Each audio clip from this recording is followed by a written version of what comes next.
పొద్దుటూరు రామేశ్వరం ప్రజల అన్నా ఎంత ఇస్తారట ఇరా 3000 3000 3 + 3 ఏమా ఎంత ఇస్తారట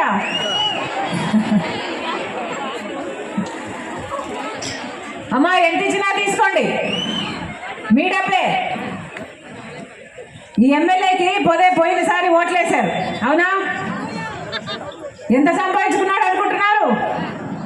ఏమా యథేచ్ఛగా బెట్టింగ్లు కూడా చేస్తాడట కదా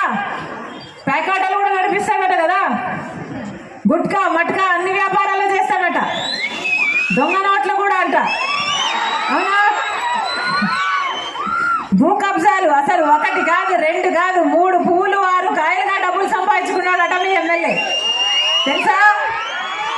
ఆ డబ్బులన్నీ ఎవరు అనుకున్నారు మీయే ఆ డబ్బులన్నీ మీయే ఇస్తే దంచి వసూలు చేయండి ఏమా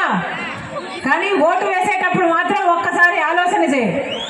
ఎవరికి ఓటు వేస్తున్నాము ఎందుకు ఓటు వేస్తున్నాము అని 10 సంవత్సరాలు అయిపోయింది మన రాష్ట్రం ఏర్పడి 10 సంవత్సరాలలో కనీసం పట్టుమని 10 కొత్త పరిశ్రమలు కూడా రాలేదు మన రాష్ట్రానికి అభివృద్ధి లేదు బిడ్డలకు ఉద్యోగాలు లేవు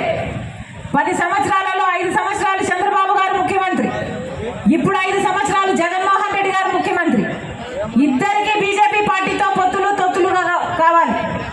కానీ ప్రజల ప్రయోజనాలు ఎవరికీ పట్టలేదు మోడీ అధికారంలో ఉన్నారు స్వప్రయోజనాల కోసం ఇద్దరు మోడీని పట్టుకొని వేలాడుతున్నారు మన రాష్ట్రంలో ఒక ట్రయాంగిల్ లవ్ స్టోరీ నడుస్తుంది అర్థమవుతుందా తల్లి మోడీతో చంద్రబాబు గారికి జగన్మోహన్ రెడ్డి గారికి ఒక ట్రయాంగిల్ లవ్ స్టోరీ నడుస్తుంది చంద్రబాబుకి మోడీతో పొత్తుంది జగన్మోహన్ రెడ్డి గారు మోడీకి తొత్తయ్యారు అన్న ఆశీర్వదించండి అమ్మ ఆశీర్వదించండి అమ్మ న్యాయాన్ని గెలిపించండి ఆశీర్వదించండి మళ్ళీ తప్పించుకోవాలి ఇలాంటి వాళ్ళే చట్టసభలకు వెళ్ళాలి ఇదే నా జగన్మోహన్ రెడ్డి గారు చెప్తున్నది ఇది అన్యాయం కాబట్టి